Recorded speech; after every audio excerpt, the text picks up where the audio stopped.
Breaking news today. Please subscribe and then check notification box to get all breaking news alerts. Liberals went to bed as happy as they possibly could have been, considering that their dream of the word impeachment branded across all major newspapers hasn't come to fruition. Too bad for them. Things were entirely different after they woke up this morning, and it all boils down to the nasty surprise that President Donald Trump whipped up for them.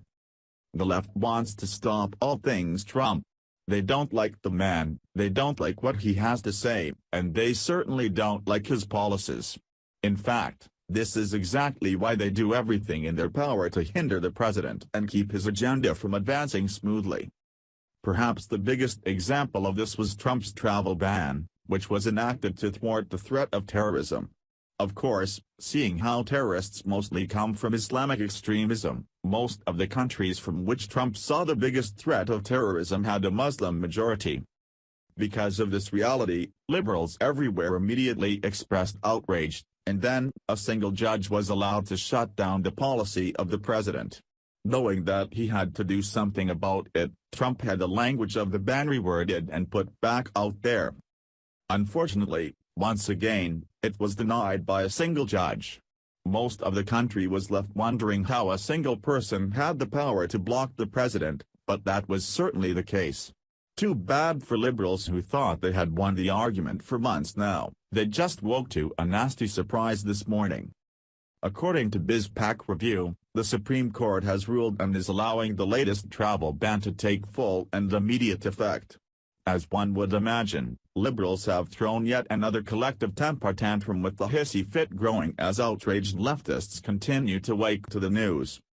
The U.S. Supreme Court Monday allowed the latest iteration of President Donald Trump's travel ban to take full effect for the time being, as lower courts continue to wrestle with lawsuits fighting the ban.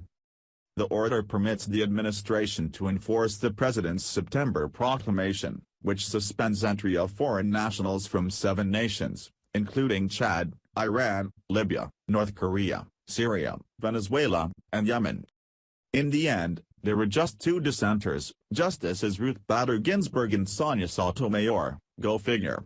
On the spectrum of public outrage, it seems that Muslim terrorist Linda Sarsour is leading the march against the news. Taking to Twitter, she simply wrote, "Here we go. White supremacist agenda continues. #No Muslim ban ever." She then went on to tweet contact information to legal representation for anyone seeking to break the law and come over anyway. Just like that, the American people lit into the Muslim woman. You see, what Sarsour doesn't realize is that this isn't a Muslim ban, it's a terrorist ban. This is proven by the fact that Venezuela is on the list. For those unaware, Muslims only make up 0.4% of the country.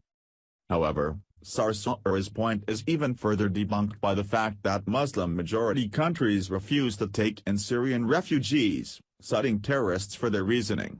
In short, this is a terrorism ban, not a Muslim one.